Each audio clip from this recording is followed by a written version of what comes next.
Salut tout le monde, j'espère que vous allez bien. Aujourd'hui, moi je vais vous montrer comment nettoyer vos pinceaux. Il y a deux façons de les nettoyer. La première, ça va être de les nettoyer juste en surface avec un nettoyant à pinceau. Et la deuxième, c'est pour les nettoyer en profondeur avec un savon. Donc, quand vous voulez laver vos pinceaux juste en surface, vous allez acheter un nettoyant à pinceau. Moi, j'ai celui de Quo ici, mais il y en a plusieurs marques maintenant qui en font dans les pharmacies. Pas besoin de dépenser une fortune pour ça. En général, ici au Québec, ça coûte à peu près 12-13 $, je dirais, peu importe la marque, mais achetez-le en pharmacie. Tous ceux que j'ai essayé dans ma vie à date, ils allaient bien. Des fois, c'est juste une question d'odeur. Des fois, ils vont avoir des odeurs un peu fortes. C'est juste le seul hic, mais sinon, à date, je trouve qu'ils ont toutes bien lavé. Donc, j'ai celui-là. Vous pouvez faire le nettoyage en surface peut-être une fois par semaine.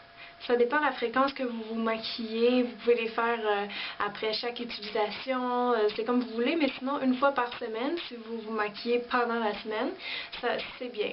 Ça va être pratique aussi d'en avoir un si avec le même pinceau vous voulez passer d'une couleur foncée à une couleur plus pâle, parce que si vous y allez direct ou juste en essuyant sur un papier mouchoir, la couleur risque d'être sale un petit peu, donc vous allez juste vaporiser, attendre quelques secondes que le produit sèche et après vous êtes capable d'utiliser vos pinceaux dans une autre couleur.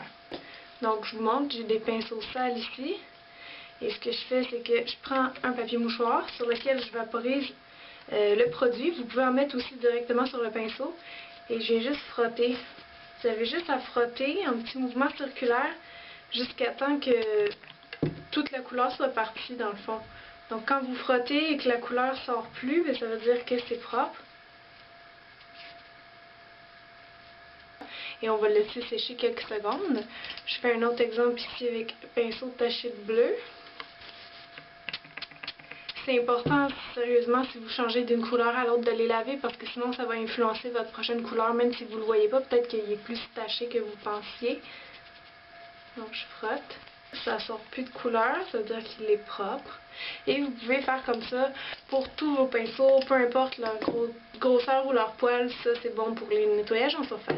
Maintenant, quand vos pinceaux sont plus sales, là vous pouvez leur faire le shampoing. Vous pouvez leur faire une fois de temps en temps, peut-être une fois par mois ou plus, comme vous voulez. Ça dépend aussi de votre hygiène de pinceau, si je peux dire.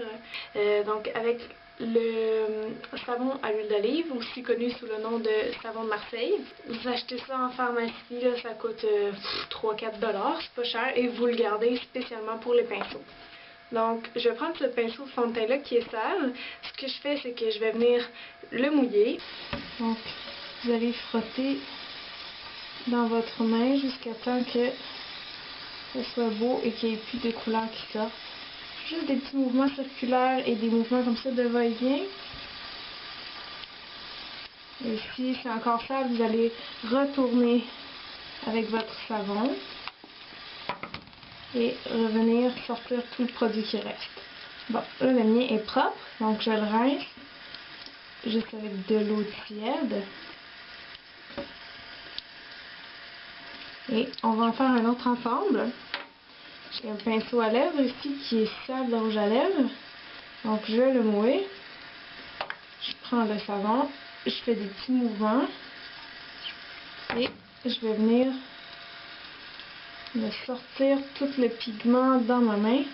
Ensuite, quand vos pinceaux sont propres, il faut les laisser sécher. Si vous voulez, vous pouvez les faire sécher à plat, donc juste sur une petite débarbouillette. Puis assurez-vous que les poils soient bien dans la direction qu'ils devraient être. Des fois, avec cette façon-là, c'est qu'en séchant, les poils ils vont perdre un peu leur forme. Donc ça, c'est pas très bien.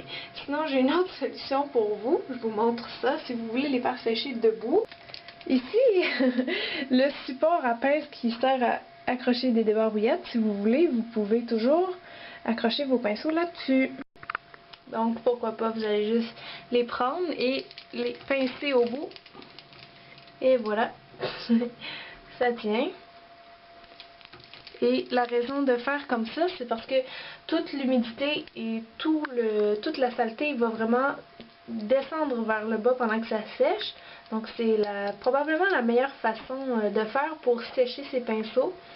C'est un petit peu loufoque si les gens viennent dans votre maison. Si vous avez des invités, peut-être qu'ils vont rire de vous, mais c'est la meilleure façon. C'est de vous faire un beau lustre à pinceau.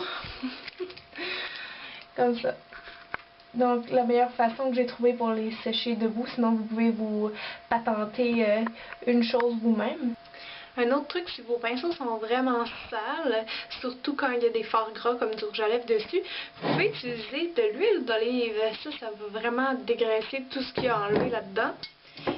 Donc je vous montre. Vous allez juste en verser un peu sur un Kleenex. Comme ça. Et vous allez faire tourner votre pinceau dedans.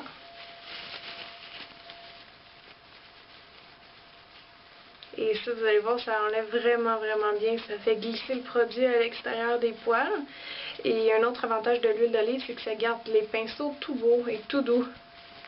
Il y a des gens aussi qui vont nettoyer leurs pinceaux avec du shampoing doux pour bébé. C'est correct aussi. Il y en a même qui vont les laver avec du savon pour la vaisselle. Vous pouvez. J'espère vous avoir aidé pour ce qui est du nettoyage à pinceau. C'est très simple. Il suffit juste d'avoir les bons ingrédients, mais ils sont très faciles à trouver et ils sont peu dispendieux. Donc bonne chance les filles, puis vous m'en redonnerez des nouvelles. Bye!